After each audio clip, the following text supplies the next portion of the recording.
앞으로도 기뻐할 것이다 라고 이야기하고 있었던 것입니다. 사람이 자기 자신을 객관적으로 냉철하게 바라보는 것은 그렇게 쉽지가 않습니다. 왜냐하면 사람은 누구나도 자기 자신에 대한 애착이 있기 때문에 그렇습니다. 종종 그 애착은 자기가 처한 상황을 해석하는데 근거가 전혀 없음에도 불구하고 낙관적으로 해석하게 만들어버립니다. 지금까지는 내가 이럴 수밖에 없었다. 그러나 앞으로는 왠지 나는 잘 될 것이다. 왜냐? 나니까. 그렇게 해석을 하기가 쉽다는 것입니다. 자기 변명과 근거 없는 낙관론으로 끝나버린다는 것입니다. 그러나 상황이 아주 안 좋아지면 자기 자신에 대한 애착 정도로 극복할 수 없는 것을 깨닫게 되면 그 애착은 바로 절망으로 변하고 맙니다. 내가 그렇지 뭐. 그래 나는 여기까지지. 라고 말하고 말아버리는 것입니다. 그러나 여러분, 만약에 우리가 하나님을 믿는다면 나의 매입이, 나의 정체됨이, 나의 절망함이 오히려 하나님 앞에서 진보가 될 수 있음을 믿으시기 바랍니다. 여러분, 꼭 나의 발전과 나의 교회의 발전이 비례해야만 하는 것은 아닙니다. 꼭 나의 영적인 부흥과 하나님 나라의 확장이 균형을 같이 하는 것도 아닙니다. 꼭 내 손으로 무엇인가 하나님을 위해서 이루어야만 하고 내 손으로 이루지 않는 것은 별로 가치가 없고 무용지물이 그런 것도 또한 아닙니다. 내가 지쳐하는 그 시간, 내가 힘들어하는 그 시간, 내가 절망하고 있는 그 시간, 내가 나는 아니라고 말하고 있는 그 시간에도 하나님께서는 일하고 계시고 어쩌면 내가 일하고 있는 그것보다도 더 위대한 일을 하실 수 있다고 우리는 믿어야만 한다는 것입니다. 여러분, 우리는 우리에게 힘든 시간이 닥치면 이것은 연단의 시간이야 라고 생각을 합니다.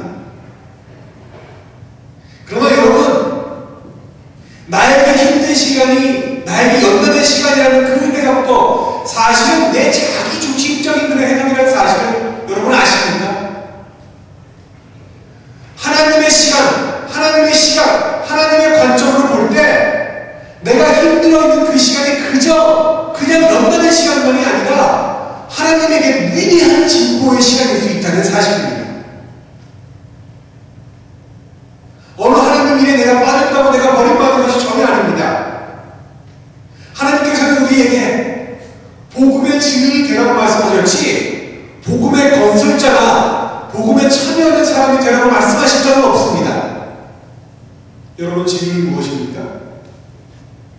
만약에 우리가 하나님의 빛나는 업적을 볼 수 있다면, 그래서 그 업적이 얼마나 위대한지 사람들에게 말할 수 있다면, 단지 내가 그냥 윈네스의 자리에만 서 있을 수 있다면 그것으로 하나님께서 우리에게 주신 그 일은 우리가 충분히 감당하고 있다는 사실입니다.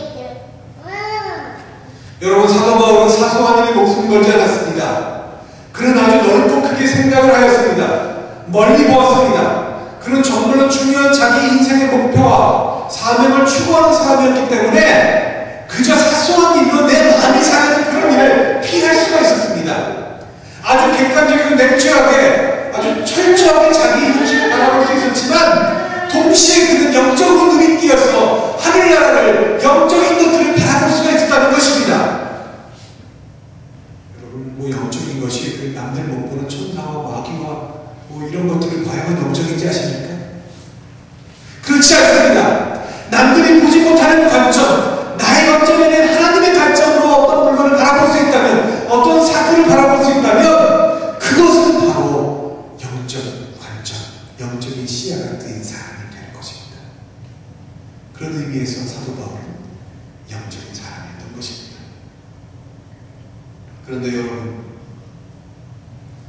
오늘날 우리는 우리의 신앙생활 속에서 얼마나 사소한 일 가지고 기쁨을 잃어버리고 전진하지 못하는 경우가 있습니다.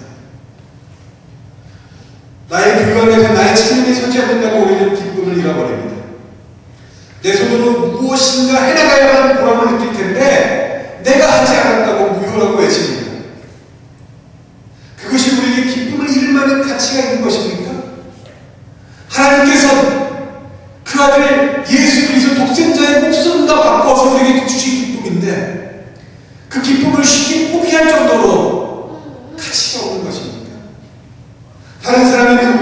다른 사람의 언어가 나의 기쁨을 쉽게 빼앗아가게 그렇게 만들어야만 되겠습니까? 여러분, 우리 가정생활과 결혼생활도 마찬가지입니다. 우리의 결혼생활 가운데 실제로는 정말 중요하지 않은 그런 문제들이 얼마나 많이 있습니까? 그러나 그런 문제를 갖고 논쟁을 하면서 싸우면서 기쁨을 잃어버리는 경우가 얼마나 많이 있습니까? 여러분, 그런 것들이 나의 기쁨을 상실할 만한 가치가 있습니까? 아닙니다. 전혀 그렇지 않습니다. 하나님이 내게 주신 그 기쁨은 무엇과도 바꿀 수가 없는 기쁨이었기 때문에 그 기쁨을 갖기 위해서, 얻기 위해서, 지키기 위해서 우리는 목숨을 걸고 싸워야만 하는 것입니다. 사도 바울은 그랬습니다. 사도 바울은 복음을 전하고 싶었습니다. 세상 끝까지 가서 전하고 싶었습니다. 목숨이 끊어질 때까지 전하고 싶었습니다. 그러나 하나님은 바울을 감옥에 있게 하셨습니다. 4년을 넘어 있게 하셨습니다. 그리고 그의 미래를 그가 도저히 예측할 수 없는 상황으로 몰아가셨습니다. 감옥에 있는 동안 바울은 그전에 했던 것처럼 마음대로 사람을 만날 수 없었고 복음을 전할 수 있었습니다. 전할 수 없었습니다. 그 시간은 하염없이 흐르고 있었던 것입니다. 그러나 바울은 그 모든 일들이 바울의 계획대로 되고 있지 않았지만 여전히 하나님의 나라의 그 복음은 진보되고 있음을, 하나님은 그 시간에도 역사하고 있음을 깨달았던 것입니다. 그리고 그것을 진심으로 마음속 깊은 곳으로부터 기뻐할 수 있었던 것입니다.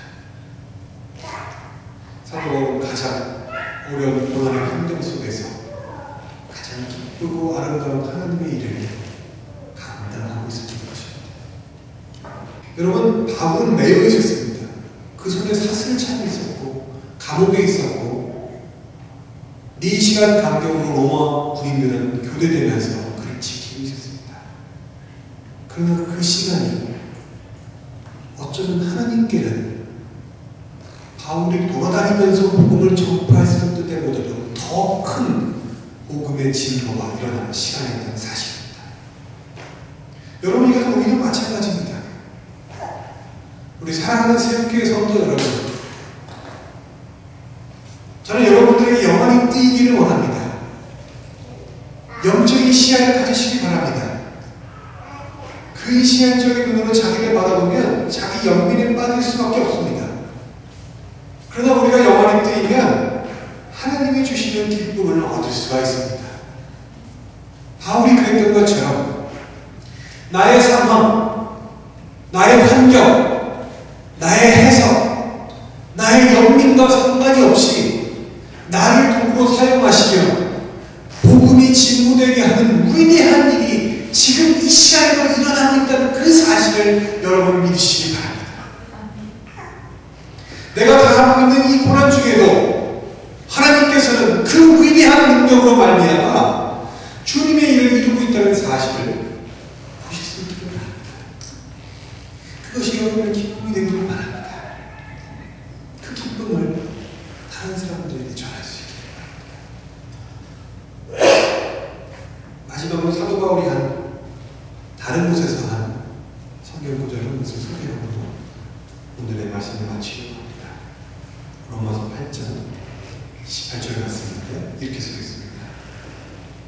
우리가 알거니와 하나님을 사랑하는 자 곧 그 뜻대로 부르심을 입은 자들에게는 모든 것이 합력하여 선을 이루느니라.